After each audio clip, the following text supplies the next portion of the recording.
balik lagi di Instant Replay IBL TV di mana kita bakal ngebahas gimana sih perjalanan para pemain basket profesional sebelum menjejakkan kakinya di karir basket profesional dan menjadikan bola basket sebagai pekerjaan utamanya. Nah, kali ini kita bakal ngobrol sama Kevin Moses Putire, jagoan dari Dewa United Surabaya.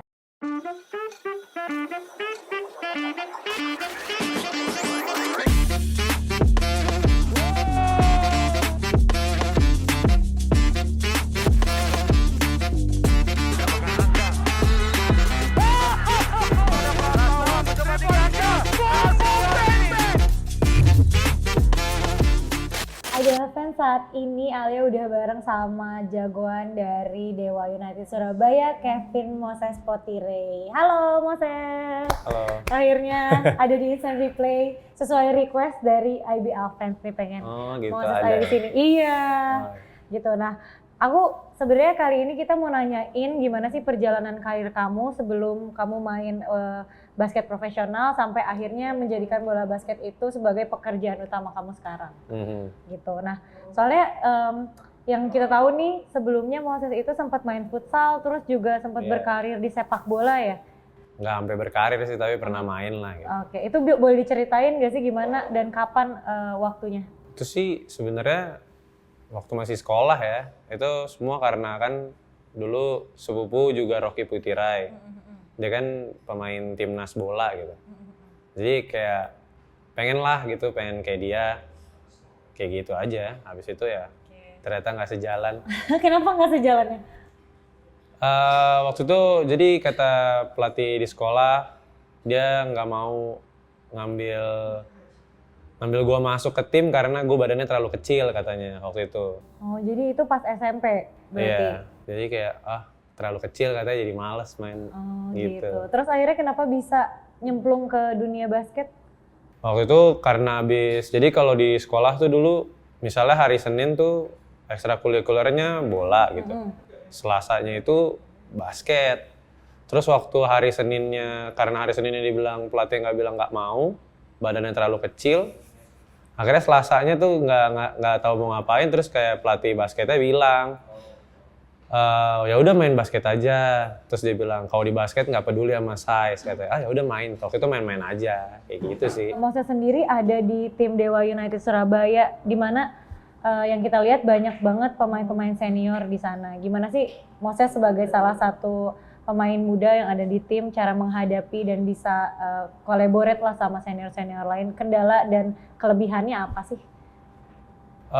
Kalau kendala mungkin ya canggung kali ya awal, cuma maksudnya seiring berjalannya waktu tuh nggak ada, karena ya seniornya juga satu sama lain, sama juniornya gitu ya, bahkan sama pelatih, semua tuh bonding aja, semua tuh saling terima satu sama lain, saling kasih masukan, saling terima masukan. Jadi kalau buat yang kayak gitu sih nggak ada masalah, karena emang welcome aja mereka orangnya gitu. Ya, dan sekarang juga Dewa United Surabaya udah officially announce kalau misalkan ada pelatih baru ya? Iya, pelatih baru dari luar, itu dari mana? Argentina. Dari Argentina, pelatih timnas Argentina. Iya. Gokil. Gokil banget. Apa sih pendapat dari Moses sendiri dan tim-tim untuk pelatih baru sekarang?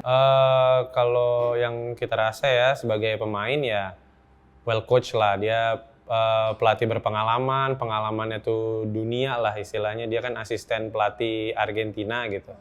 Pengalamannya udah Olimpiade, udah FIBA. Jadi apa yang kita dapat tuh ya kita serap aja, karena kita percaya ini bakal ngebawa Dewa ini tuh ke level yang lebih tinggi lagi gitu.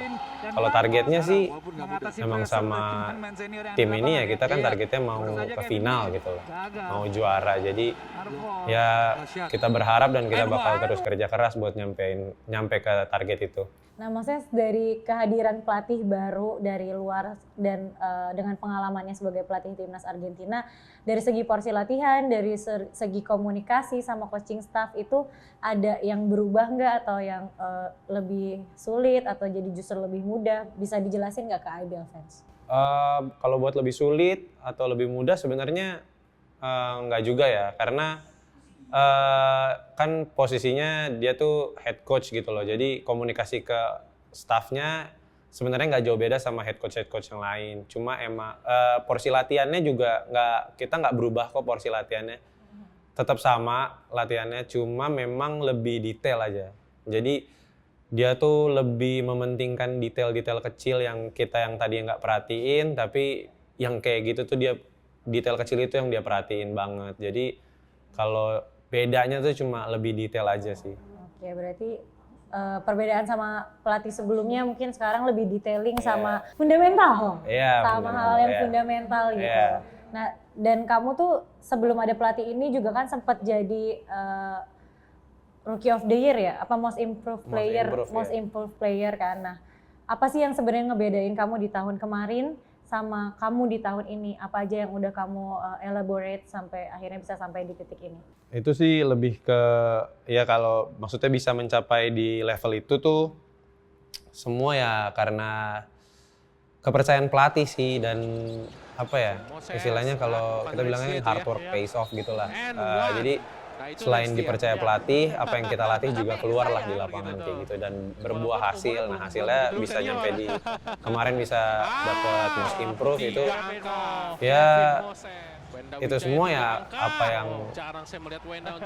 yang gue usahain dan apa yang dilihat pelatih, terus pelatih percaya, makanya gue bisa sampai level sini gitu sih. Oke, dan kita ngomongin soal hard work nih ya. Gue lihat-lihat tuh Moses kalau di lapangan itu salah satu pemain yang sangat ngotot, sangat kerja keras. Pokoknya kayak lu tuh ngacak-ngacak defense lawan lah gitu. Dengan cara main lo kayak gitu, ada nggak sih latihan khusus yang lo jalanin? Kalau latihan khusus sih nggak ada ya. Soalnya itu balik lagi, kalau di lapangan tuh balik lagi ke diri kita tuh, kita mau atau enggak gitu loh. Kita mau capek nggak sih? Ya kalau gue sih lebih ke buat gue bisa bermain seperti itu, di latihan berarti gue harus lebih dari itu. Jadi gue di latihan berani buat capek, berani buat kasih lebih, biar nanti di pertandingan ya gue bisa ngelakuin apa yang udah gue lakuin di latihan. Menurut lo sendiri, apa sih latihan terberat atau pengalaman terberat yang pernah lo hadapin, boleh diceritain ke IBL fans? Gue udah 3 kali kecoret seleksi timnas 3x3 berturut-turut. Tapi lo pernah main juga kan? Gue pernah main dulu pertama kali FIBA 2017. Habis itu pernah main U2 Under 23 Asia Afrika Nation League waktu itu sama Nuke, sama Reza, sama Eric Gosal. Tuh dapat perak tuh sebenarnya saat itu Asia Afrika.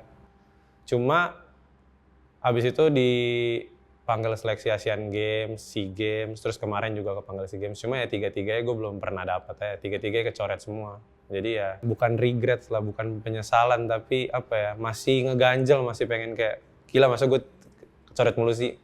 Pasti gue masih mau nunggu, masih mau nyari kesempatannya lagi gitu. Mungkin ada kata-kata motivasi atau tips buat teman-teman yang suka basket di sana, buat IBL fans dan yang mau memulai karirnya atau mau nyemplung ke dunia basket profesional nih. Buat karir di basket ya, sebenarnya kalau gue sih cuma bilang tetap kerja keras, jangan berhenti kerja keras. Karena apa yang kita kerjakan di dunia ini, bagi orang percaya pasti bakal dilihat sama Tuhan. Tuhan gak bakal tutup mata sama orang yang kerja keras kok. Kayak gitu sih. Oke, nah kalau misalkan lu kan panjang banget nih jadi pemain basket, tapi kita what if aja nih, lu nggak main basket lagi, ada nggak sih pekerjaan impian lo gitu selain jadi atlet profesional? Selain atlet profesional, gue kayaknya bakal jadi seperti keluarga gue pada umumnya sih, karena keluarga gue kan semuanya pemusik. Jadi kalau gue nggak main basket ya pasti gue di musik sih. Oke, jadi paling bermusik ya selain itu. Nah kegiatan lo di luar sekarang latihan sama Dewa, kegiatan lo lainnya ada nggak sih? Kegiatan lainnya? Kalau libur gitu lo ngapain, hobi lo selain main basket? Oh sekarang sih spend time sama keluarga sih. Jadi kayak nggak mau nyanyain waktu itu buat sama keluarga lah kayak gitu. Oke, nah next sih kayak peran keluarga buat karir lu nih di bola basket. Kan keluarga lu kebanyakan musisi kan? Ya gue lihat lah di Instagram gitu, keluarga lu semuanya bisa main alat musik, bisa nyanyi gitu. Dan lu sendiri juga bisa gitu. Tapi peran mereka di karir lu yang di luar circle mereka gitu. Circle mereka kan pemusik ya, dan lu atlet gitu. Peran mereka di karir lu seperti apa sih? Peran mereka ya, mereka tuh ngedukung loh. Jadi keluarga gue tuh mau jadi apa, kecuali kriminal ya. Yang katanya mau jadi apa aja pasti didukung gitu. Terus mereka ngedukungnya tuh nggak setengah-setengah. Kalau mereka ada kesempatan nonton, mereka nonton. Kita latihan, mereka datang. Tapi mereka juga nggak asing sih sebenarnya sama bola basket karena kakak sepupu gue kan dulu pemain profesional juga. Jadi mereka dengan basket terus denger gue, oh ya profesional juga. Jadi mereka yang antusias banget untuk ngerasain euforia dulu zaman dulu lagi tahun 2000 awal yang nonton kakak gue ke lapangan. Jadi mereka seneng banget lah. Jadi welcome banget. Jadi gue juga ngerasa di belakang gue tuh ada keluarga gue juga kayak gitu.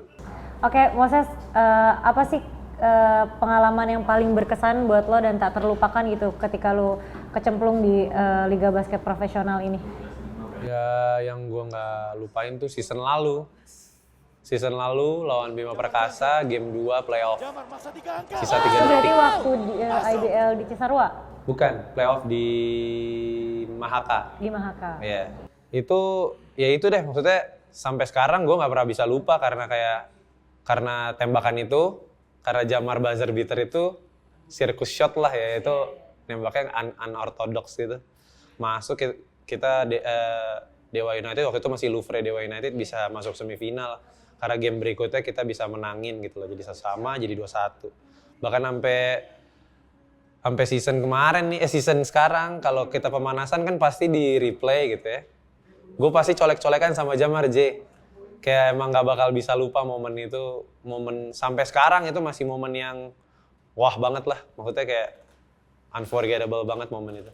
Tapi emang Jamar selalu punya tembakan-tembakan di waktu-waktu kritis ya, gitu. Oke, jadi peran Jamar sekarang di Dewa itu menurut Moses gimana? Peran Jamar ya, Jamar selalu big role, big time player lah istilahnya. Jadi tinggal kita lihat lah, maksudnya nanti ini kan pelatih baru, dia bakal pasti fit in lah sama sistem barunya. Jadi kita lihat aja nanti di playoff kayak gimana. Oke, satu pertanyaan lagi buat Kevin Moses nih. Kenapa dulu pernah ditanya, Moses kenapa pakai jersey nomor 22? Karena tanggal jadian. Tanggal jadian. Berarti sekarang Moses punya pacar? Kan dijawab, IBL fans kalian penasaran kan? Coba tolong dijawab. Siapa pacar Moses sekarang? Iya, kalau buat sekarang nggak ada sih. Nggak ada IBL fans.